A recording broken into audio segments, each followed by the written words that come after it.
ESIC থেকে nursing officer রিক্রুটমেন্টের ফুল notification এসে গেছে।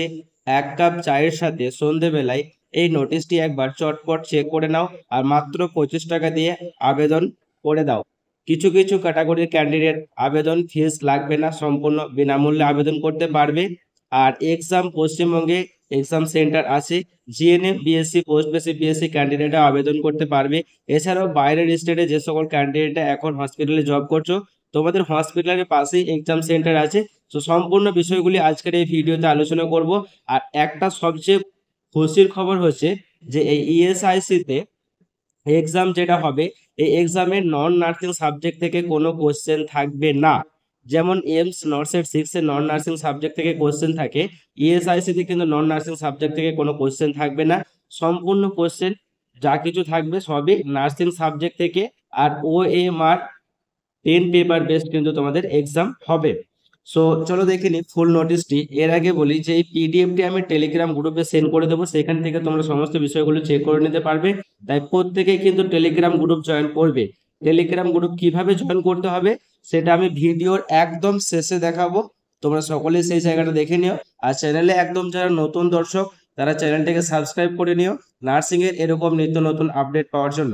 সো এখানে দেখতেই পাচ্ছ যে নোটিশটি পাবলিশড হয়েছে ইউপিএসসি অর্থাৎ ইউনিয়ন পাবলিক সার্ভিস কমিশন থেকে। অ্যাডভার্টাইজমেন্ট নাম্বার যেটা তোমাদের সকলের জানাই অত্যন্ত জরুরি, অ্যাডভার্টাইজমেন্ট নাম্বার হচ্ছে 52/2024। তারপরে এখানে তোমাদের ওয়েবসাইট দেওয়া আছে, ওয়েবসাইটে দেখে নাও। আর একটু নিচে এখানে দেখে নাও যে তোমাদের পোস্ট অর্থাৎ ভ্যাকেন্সি কতগুলো আছে সেটা দেখে নাও। 1930 ভ্যাকেন্সি অর্থাৎ 1930টি ভ্যাকেন্সি তোমাদের।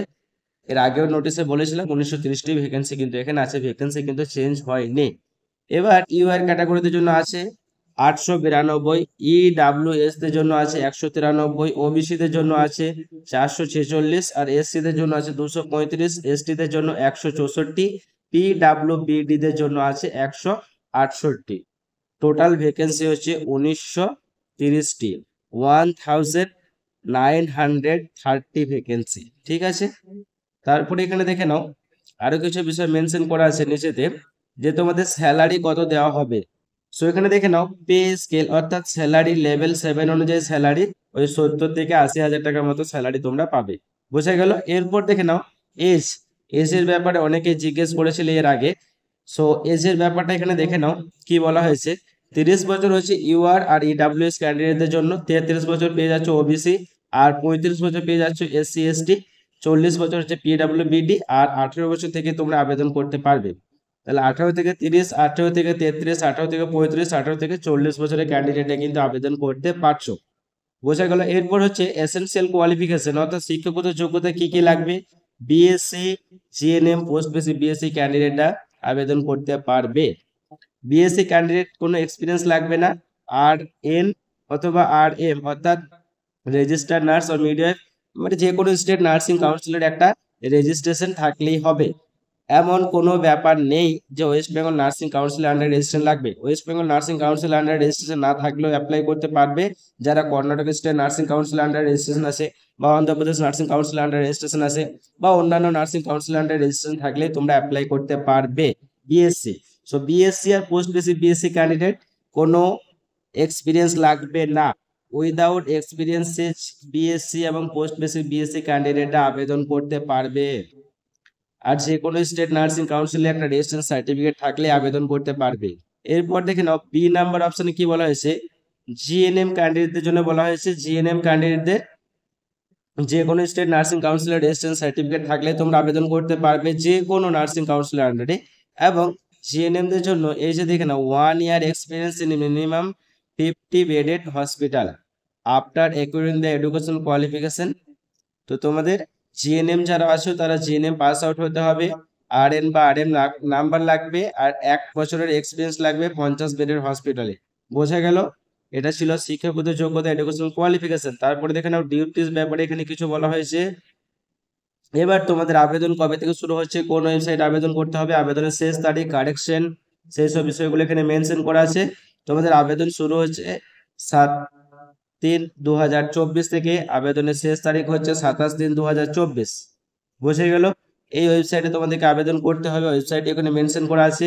আর তোমরা এডিট বা কারেকশন করতে পারবে 28 মার্চ থেকে 3 এপ্রিল অবধি।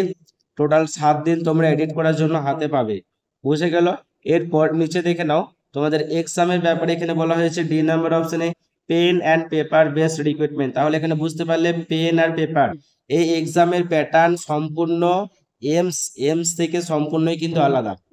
এমস এর এক্সাম প্যাটার্ন আলাদা, ইএসআইসি এর এক্সাম প্যাটার্ন আলাদা। ইএসআইসি থেকে কিন্তু ওএমআর বেসড টেস্ট হবে, পেন পেপার বেসড টেস্ট হবে। বুঝে গেল? এবার এখানে একটা ডেট দেওয়া আছে 7/7/2024। এই 7/7/2024 তোমাদের এক্সাম হতে পারে। তো এটা আমি পরবর্তী ক্ষেত্রে আবার ভিডিওর মাধ্যমে জানাবো। তোমরা এইটুকু জেনে রাখো যে পেন পেপার বেস তোমাদের রিক্রুটমেন্ট টেস্ট হবে। তারপর এখানে দেখে নাও সিলেবাসের ব্যাপারে বলা হয়েছে। তো তোমাদের এখানে এক্সাম কিরকম কি এটা সেটা বলে দিই একটু। তোমাদের 2 ঘন্টা এক্সাম হবে, টোটাল 2 ঘন্টা 2 আওয়ার্স ডিউরেশন এক্সাম হবে। All question will be carry equal marks. প্রত্যেকটা কোশ্চেনে ইকুয়াল মার্কস থাকবে, তোমাদের কিন্তু এমসিকিউ থাকবে। তারপরে দেখে নাও the test will be objective type question with multiple choice of answer, অর্থাৎ তোমাদের এমসিকিউ যেমন অবজেক্টিভ টাইপ 4টা অপশন থাকবে। আর তার সাথে বলা হচ্ছে medium of test will be English, শুধুমাত্র ইংলিশ ল্যাঙ্গুয়েজেই তোমাদের এক্সাম হবে। তারপরে এখানে বলা হয়েছে there will be penalty of, so এখানে এগুলো দরকার নেই। তোমাদের 2 ঘন্টা এক্সামের জন্য দেওয়া হবে। আর 1/3 হচ্ছে তোমাদের negative mark, 1/3 negative mark English paper, English question paper হবে। আর এরপরে দেখে নাও তোমাদের সিলেবাস কি বলা হয়েছে। সিলেবাস শুধুমাত্র নার্সিং এর সাবজেক্ট থেকে, শুধুমাত্র নার্সিং এর সাবজেক্ট থেকে সিলেবাস থাকবে, নন নার্সিং সাবজেক্ট থেকে কোনো সিলেবাস থাকবে না। বুঝে গেল? তো সাবজেক্ট কি কি আছে এখানে দেখে নাও। সকলেরই প্রিয় subject nursing foundation, medical surgical nursing including pathology and pharmacology. তারপরে পরে রয়েছে নার্সিং এডুকেশন, তারপরে রয়েছে পিডিয়াট্রিক নার্সিং মানে চাইল্ড হেলথ নার্সিং, তারপরে রয়েছে মেন্টাল হেলথ নার্সিং সাইকেট্রিক, তারপরে রয়েছে nursing management, nursing research and statistics. এখানে আছে দেখো অবস্টেট্রিক অ্যান্ড গাইনোকোলজি নার্সিং ওবিজি, সকলেরই প্রিয় সাবজেক্ট। কমিউনিটি হেলথ নার্সিং, দেন তারপরে রয়েছে অ্যানাটমি অ্যান্ড ফিজিওলজি, ভয়ঙ্কর সাবজেক্ট। তারপরে এখানে দেখে নাও সাইকোলজি আছে, সোসিওলজি আছে, নিউট্রিশন আছে, কি খাওয়া দাওয়া করবে না করবে সেসব ব্যাপারে দেওয়া আছে। আর মাইক্রোবায়োলজি আছে, আর এখানে আছে বায়োকেমিস্ট্রি। তো এই হচ্ছে তোমাদের সাবজেক্ট, টোটাল 16টা সাবজেক্ট এখানে দেওয়া আছে। এই টোটাল 16টা সাবজেক্ট থেকে তোমাদের কোশ্চেন এসে থাকবে সিলেবাস। নন নার্সিং সাবজেক্ট তোমাদের general knowledge, aptitude, reasoning, math এসব কিছু থাকবে না। বোঝা গেল? তারপরে দেখে নাও এখানে 100% weightage will be according to the recruitment test, অর্থাৎ আরটি। আর এরপর দেখে নাও আরো কিছু বিষয় মেনশন করা আছে। The recruitment test RT will be conducted across the following centre. Exam centre তোমাদের কোথায় থাকবে, কোথায় তোমাদেরকে এক্সাম দিতে যেতে হবে সেটা এখানে মেনশন করা হয়েছে। তো এখানে দেখে নাও টোটাল এক্সাম সেন্টার আমি দেখিয়ে দিচ্ছি তোমাদেরকে। টোটাল 80টা এক্সাম সেন্টার আছে, টোটাল 80টা এক্সাম সেন্টার আছে। তো এখানে 80টা এক্সাম সেন্টারের মধ্যে আমি কিছু গুরুত্বপূর্ণ এক্সাম সেন্টার বলছি। অনেকে বাইরের স্টেটে হসপিটালে জব করছো, সো এখানে 11 নম্বরে ব্যাঙ্গালোর পেয়ে যাবে, তারপরে 15 নম্বরে চেন্নাই পেয়ে যাবে, 19 নম্বরে দিল্লি পেয়ে যাবে। দিল্লিতে যারা আছে দিল্লিতে এক্সাম দিতে পারবে। আর তারপরে এখানে দেখে নাও হায়দ্রাবাদে যারা আছে তারা হায়দ্রাবাদে 31 নম্বরে আছে, দেখে নাও। আর কলকাতায় 42 নম্বরে কলকাতায় তোমাদের এক্সাম সেন্টার রয়েছে। আর এর সাথে সাথেই যারা পুনেতে আছো 50 নম্বরে পুনেতে তোমরা পেয়ে যাবে এক্সাম সেন্টার। অনেকে রাঁচিতে আছে, রাঁচিতে পেয়ে যাবে। শিলিগুড়ি রয়েছে 66 নম্বরে, শিলিগুড়িতে তোমাদের এক্সাম সেন্টার রয়েছে, সেটাও দেখে নাও এখানে। আর এখানে দেখে নাও 76 নম্বরে আছে ভেলোর। তো এই ছিল এক্সাম সেন্টার। এক্সাম সেন্টারগুলো যারা যেখানে আছো তোমরা পিডিএফটা ডাউনলোড করে নেবে। টেলিগ্রাম গ্রুপ আমি পিডিএফটা সেন্ড করে দেবো, সেখান থেকে এক্সাম সেন্টারগুলো সব তোমরা পরপর চেক করে নিতে পারবে। আর এখানে ডেট অফ আরটি অর্থাৎ রিক্রুটমেন্ট টেস্ট এখানে একটা দেওয়া হয়েছে 7/7/2024, সেটা হচ্ছে টেন্টেটিভ ডেট। ঠিক আছে, এটা কিন্তু ফাইনাল নয়। এখানে এই যে এক্সাম সেন্টার গুলো বললাম সেগুলো কিন্তু ফাইনাল নয়। সো এক্সাম সেন্টার আর তোমাদের এই যে আরটি অর্থাৎ রিক্রুটমেন্ট টেস্ট কবে হবে, এক্সাম কবে হবে, এটা একটা দেওয়া হয়েছে এখানে 7/7/2024। সো এটা আমি পরবর্তী ক্ষেত্রে যদি নোটিশ পাবলিশড হয় তাহলে সেটা আমি জানাবো।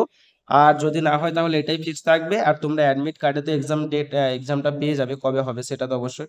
সো এটা পরবর্তী ক্ষেত্রে জানাবো, এখন এটা বলছি না। এরপরে দেখে নাও আরো অনেক কিছু ইনফরমেশন এই পিডিএফ এর মাধ্যমে দেওয়া হয়েছে, সমস্ত কিছু আমি ভিডিওতে ডিসকাস করছি না।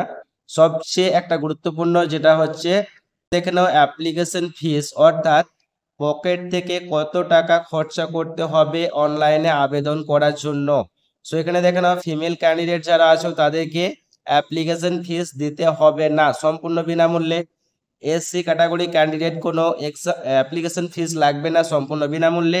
এসটি ক্যাটাগরি ক্যান্ডিডেটদেরকে কোনো অ্যাপ্লিকেশন ফিস লাগবে না, সম্পূর্ণ বিনামূল্যে।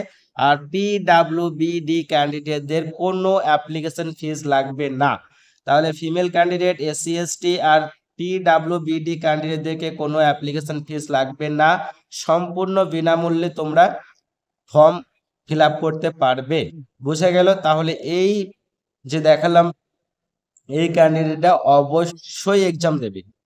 এরপর দেখে নাও 25 টাকা লাগবে বাকি ক্যান্ডিডেটদের, মাত্র 25 টাকা, 25 রুপিস অনলি। আর এই পেমেন্ট তোমরা করতে পারবে এই যে মেথডগুলি এখানে দেওয়া আছে, ইউপিআই মেথড কিন্তু এখানে দেওয়া আছে, ক্রেডিট কার্ড আছে, ডেবিট কার্ড আছে, রুপিয়া আছে, মাস্টার আছে, ভিসা। সো এই সমস্ত তোমরা মেথডগুলো ইউজ করে কিন্তু পেমেন্ট করতে পারবে। অ্যাপ্লিকেশন ফিস অর্থাৎ আবেদন মূল্য খুবই নগণ্য। আর ইউপিএসসি কিন্তু তোমাদের কন্ডাক্ট করবে এই এক্সামটি, ইউপিএসসি। সো এখানে আরো কিছু বিষয় এখানে মেনশন করা আছে, সেগুলো তোমরা পরপর এখন দেখতে পাচ্ছ অন স্ক্রিনে। সো ভিডিওটি পজ করে চেক করতে হবে না, তোমরা নোটিশটা টেলিগ্রাম গ্রুপ থেকে ডাউনলোড করে চেক করে নেবেন। হাউ টু অ্যাপ্লাই, কিভাবে অনলাইনে আবেদন করতে হবে, তো সেগুলো এখানে দেওয়া আছে। আবেদন করার জন্য তোমরা এখানে দেখতে পাচ্ছ ওয়েবসাইট দেওয়া আছে, এই ওয়েবসাইট ভিজিট করতে হবে, তারপর অনলাইন আবেদন করতে পারবে। অনলাইনে আবেদন শুরু হয়ে গেছে, যারা ইন্টারেস্টেড এবং এলিজিবল তারা আবেদন করতে পারো। সো এখানে আরো অনেক বিষয় দেওয়া আছে, সেগুলো তোমরা পিডিএফটা ডাউনলোড করে চেক করে নেবে। অনলাইন আবেদন করার জন্য কিছু ইনস্ট্রাকশন দেওয়া আছে এখানে, সেগুলো তোমরা চেক করবে অবশ্যই। আর আরো কিছু ইনফরমেশন এখানে দেওয়া আছে, পরপর তোমরা দেখতে পাচ্ছ ওএমআর সিট, তোমাদের যে ওএমআর বেস টেস্ট হবে সেটাও এখানে দেওয়া আছে। তো এখানে দেখে নাও কিছু ইনফরমেশন দেওয়া আছে, টোটাল হচ্ছে পিডিএফটি 27 পেজের। ঠিক আছে, তো এই ছিল ভিডিও। যদি কোনো জায়গায় ডাউট থাকে তাহলে অবশ্যই কমেন্ট বক্সে কমেন্ট করে জানাবে। এছাড়াও ডেসক্রিপশন বক্সে ইনস্টাগ্রাম আইডি লিঙ্ক দেওয়া আছে, সেখানে ডাইরেক্ট ইনস্টাগ্রামে গিয়ে আমাকে মেসেজ করতে পারো। আর টেলিগ্রাম গ্রুপ সকলেই জয়েন করবে, সেখানে টাইম টু টাইম সমস্ত ইনফরমেশন পেয়ে যাবে। টেলিগ্রাম গ্রুপ জয়েন করার জন্য, টেলিগ্রাম গ্রুপে থাকার জন্য কোনো টাকা পয়সা লাগবে না। সো দেখে নাও এবারে কিভাবে টেলিগ্রাম গ্রুপ তোমরা জয়েন করবে।